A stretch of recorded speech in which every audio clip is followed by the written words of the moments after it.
राजस्थान के छोटे और शांत माने जाने वाले शहर धनवापुर में रहने वाली डॉक्टर अनवी सक्सेना, जिसने अपनी एमबीबीएस की पढ़ाई शहर में पूरी करके गांव लौटते ही लोगों का मुफ्त इलाज करना शुरू किया था, धीरे धीरे वहां की उम्मीद बन गई थी। क्योंकि उसके व्यवहार, बात करने के अंदाज, दयालु स्वभाव और हर मरीज के प्रति उसके ईमानदार रवैये ने गांव वालों के दिल में उसके लिए बेइंतहा इज्जत और भरोसा पैदा कर दिया था। लेकिन उसी गांव से दूर जंगल के छोर पर एक टूटा फूटा छप्पर था, जहां बरसों से रहने वाला बुजुर्ग बाबा राघव दास लोगों की नजरों में चमत्कारी, नेक और दुआओं वाला माना जाता था, जिसको लेकर गांव में अनगिनत कहानियां घूमती थीं कि उसने कई घरों की बरकत लौटाई है, कई बीमारों को ठीक किया है, कई परिवारों में शांति लाई है। और इसी छवि की वजह से उसके शब्दों को गांव वाले हुक्म की तरह मानते थे। एक दिन जब बाबा अचानक बीमार पड़ गया तो गांव वाले उसे सहारा देकर डॉक्टर अनवी के पास ले गए, जहां अनवी ने अपनी जिम्मेदारी निभाते हुए उसकी पूरी जांच की, दवाएं दी और उसे आराम करने को कहा। मगर इलाज के दौरान उसकी बूढ़ी आंखों में एक बदलती चमक अनवी ने महसूस तो की, लेकिन उसने इसे उम्र की कमजोरी समझकर नजरअंदाज कर दिया। जबकि हकीकत यह थी कि बाबा की नीयत उसके प्रति धीरे धीरे खराब होती जा रही थी। वह तरह तरह के बहाने बनाकर रोज उसे अपने छप्पर पर बुलाने लगा। कभी कहता तेज चक्कर आ रहे हैं, कभी कहता दवा का असर नहीं हुआ, कभी कहता रात को बेचैनी बहुत बढ़ जाती है। और अनवी एक डॉक्टर होने के नाते और एक इंसान के तौर पर अपनी जिम्मेदारी समझते हुए हर बार उसके पास चली जाती थी, क्योंकि गांव में कोई और डॉक्टर नहीं था और वह किसी भी बीमार को बिना देखे नहीं छोड़ सकती थी। हालांकि उसे कभी कभी बाबा के बोलने के तरीके में एक अजीब सा भाव महसूस होता था, लेकिन वह सोचती थी कि उम्र का असर लोगों को अजीब तरीकों से बदल देता है। फिर एक रात बाबा ने उससे कहा कि बेटी, आज रात जरा देर से आ जाना, मुझे बहुत डर लग रहा है। ऐसा लग रहा है कि आज मेरी सांसें रुक जाएंगी, मैं अकेला नहीं रह सकता। और अनवी ने सोचा कि एक बुजुर्ग इंसान की आखिरी रातें शायद सच में कठिन होती हैं, इसलिए वह गांव की इज्जत और डॉक्टर होने की जिम्मेदारी के चलते उसके पास चली गई। लेकिन उस रात बाबा के इरादे पहले से भी ज्यादा खतरनाक निकले। उसने अपने झूठे डर, कमजोर होने, अकेलेपन और बीमारी का सहारा लेकर अनवी को ऐसी स्थिति में डाल दिया जिसमें उसकी मासूमियत और भरोसा टूटा। और सुबह जब अनवी होश में आई, उसे अपने साथ हुए धोखे का एहसास हुआ तो उसकी रूह कांप उठी। वह पूरी तरह बिखर चुकी थी।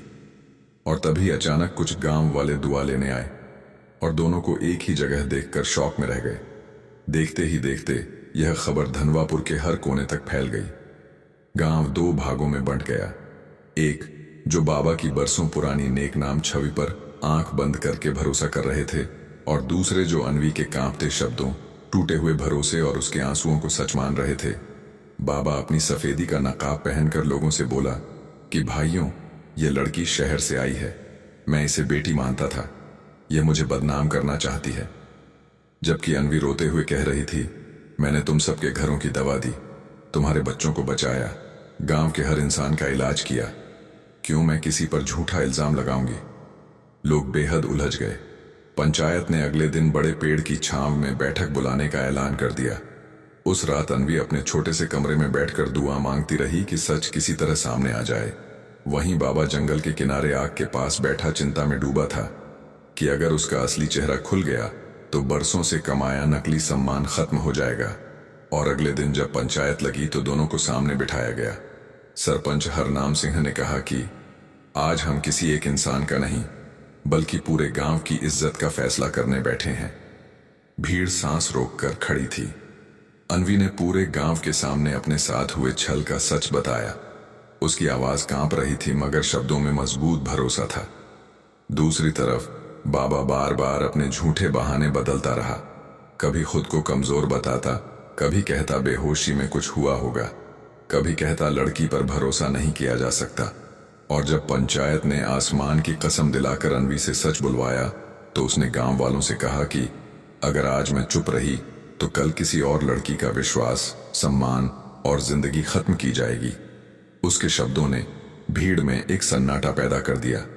लोग आपस में देखने लगे और तभी बाबा की बातों का विरोधाभास, उसके डर, उसकी बदलती कहानियां और उसकी आंखों की बेचैनी देखकर लोगों को साफ लगने लगा कि सच्चाई अन्वी की तरफ है।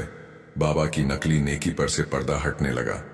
गांव वाले गुस्से में भर गए और पंचायत ने कड़ा फैसला सुनाया कि बाबा राघव दास को गांव की हद से बाहर किया जाएगा और उसे दोबारा गांव की जमीन पर कदम रखने की इजाजत नहीं होगी। साथ ही डॉक्टर अन्वी को गांव की बेटी का सम्मान देकर उसकी इज्जत बहाल की जाएगी ताकि कोई उसकी तरफ उंगली उठाने की हिम्मत न करे।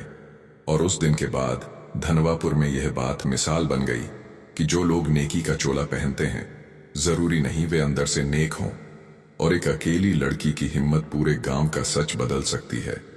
और उसके बाद गांव की हर लड़की अन्वी को एक प्रेरणा की तरह देखने लगी, क्योंकि उसने साबित कर दिया कि अगर आवाज सच्ची हो तो पूरी दुनिया उसे सुनती है, चाहे रास्ता कितना भी मुश्किल क्यों ना हो। अगर कहानी पसंद आई है तो अगला पाठ देखने के लिए लाइक करें और चैनल को सब्सक्राइब करें। धन्यवाद।